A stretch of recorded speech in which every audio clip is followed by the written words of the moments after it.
ယောက်ျားဖြစ်သူဆိုင်ကယ်ကယ်ရီမောင်းတဲ့ဦးလေးကြီးပေါ့နော်မော်လမြိုင်ကအဲ့ဒီသူပြန်မလာလို့ဆိုပြီးညကိုတောက်လျှောက်ဖုန်းလေးခေါ်တာမနဲ့ကြတော့ဖုန်းကင်တာပေါ့ဖုန်းကင်တော့ဖုန်းကောက်ရတဲ့လူဖြစ်နေတာအဲ့ဒါနဲ့အဲ့ဒီကိုလိုက်သွားမှသူ့ယောက်ျားအသက်ခံလိုက်ရတယ်ဆိုတာတိသွားတာအဲ့ဒီမော်လမြိုင်ကဆိုင်ကယ်ကယ်ရီမောင်းတဲ့ဦးလေးကြီးရဲ့အကြောင်းပြောပြမယ်နော်အဲ့ဒီတော့လာစစမပူတွေရောဈေးတယ်ရောကြွရှင်တို့ကြိုက်တဲ့နေရာမှာကြိုက်တယ်လို့ဒါနေရာယူလိုက်တော့ဖြစ်စဉ်ကကြတော့အဲ့ဒီဇူလိုင်လ1ရက်နေ့ပေါ့ဒီ2026ဇူလိုင်လ1ရက်နေ့မှာ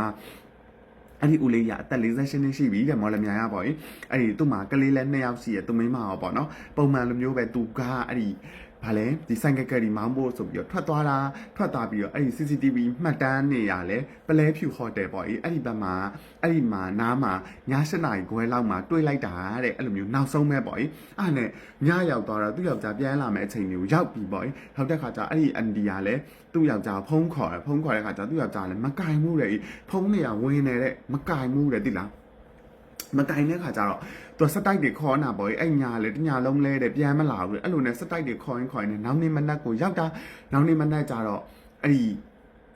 နောက်နေ့မနေ့ကျတော့ဘယ်လိုဖြစ်တာလဲဆိုတော့ခါကျအဲ့ဒီတောင်ရိုးတန်း view point လေမော်လမြိုင်တောင်ရိုးတန်း view point အဲ့ဒီနားမှာ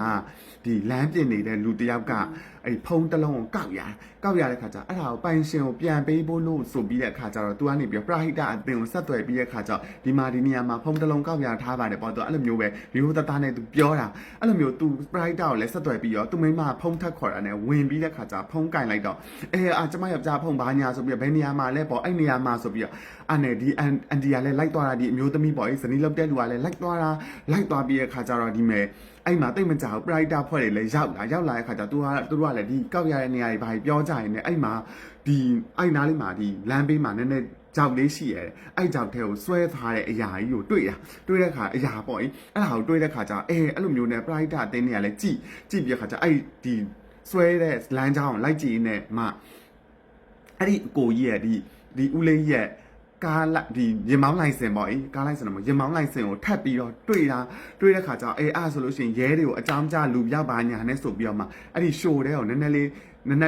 ဒီကြောက်လေးတဲ့ပေါ့ဒီလမ်းဘေးကြောက်လေးထားပါတော့အဲ့လိုမျိုးကြောက်လေးတော့နည်းနည်းဆင်းပြီးတော့အဲ့မှာခြုံထဲကိုလည်းကြည့်လိုက်တဲ့ခါကျတော့ဓာတ်တန်ရာတွေနဲ့သေးနေတဲ့ဦးလေးရဲ့အလောင်းကိုအဲ့လိုမျိုးတွေ့တာလူတယောက်ယောက်ျားတယောက်လောင်းတွေ့တာပေါ့အဲ့နဲ့အဲ့အမျိုးသမီးကိုဒီသူ့ရဲ့ဇနီးပေါ့ခေါ်ပြလိုက်တဲ့ခါကျဟုတ်တယ် confirm လုပ်လိုက်တဲ့ခါကျဟုတ်တယ်ဒါသူ့ယောက်ျားဆိုပြီးတော့အဲ့လိုမျိုးပြောတာအဲ့မှာပထမဆုံးအခုရဲတွေကတော့အခုတရခါလည်းမမိသေးဘူးပေါ့အခုလိုက်နေကြပြီးခါကျသူတို့ခံမှန်းချက်ကကြဘယ်လိုလဲဆိုတဲ့ခါကျတော့ဒီဟိုပါပေါ့သူကဒီဆိုင်ကယ်ကယ်ရီစီးမလို့မျိုးငှားပြီးတဲ့ခါကျတော့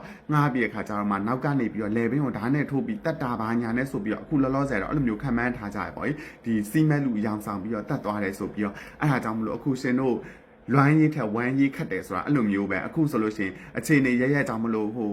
ခက်ကလည်းမကောင်းဘာလည်းမကောင်းဆိုတဲ့ခါကျအဲ့လိုမျိုးစာရေးတောက်ရေးခက်ခဲတာတမျိုးအခုလိုမျိုးညာဘက်တွေပါတယ်ဆိုလို့ရှိရင်လည်းအရင်ပေါ့ရဲတင်းပြီးတော့အလုပ်တွေပါတယ်မသွားကြနဲ့အခုချိန်ကညတွေတောင်မှပေါ်တင်နေခိုးနေတဲ့တခိုးတွေမဲ့ခုဆိုရန်ကုန်မှာဆိုလို့ရှိရင်လည်းကားပစ္စည်းတွေလေညရက်ထားတဲ့ကား CCTV ရှိရတာမှအဲ့လိုမျိုးတွေခိုးတာသူတို့ကလူလင့်ရင်ခိုးမယ်လူမလစ်ဘူးဆိုလို့ရှိရင်ဓမြတိုက်မယ်လက်နက်နဲ့ချင်းချောက်မယ်အဲ့ဒါမှမရဘူးဆိုလို့ရှိရင်အတင်းကျပ်အဲ့လိုမျိုးတော့ကတ်သွားတဲ့အထိတောင်မှလုံနေကြတာမလို့ရှင်တို့အဲ့ဒါတတိထားကြဖို့လို့နော်ဘယ်နေရာနေကိုစိတ်မချရဘူးအခုကလေအဲ့ဒါကိုသိစေချင်လို့ဒါပဲနောက်ဗီဒီယိုဒီမှာပြန်တွေ့ကြမယ်တတာ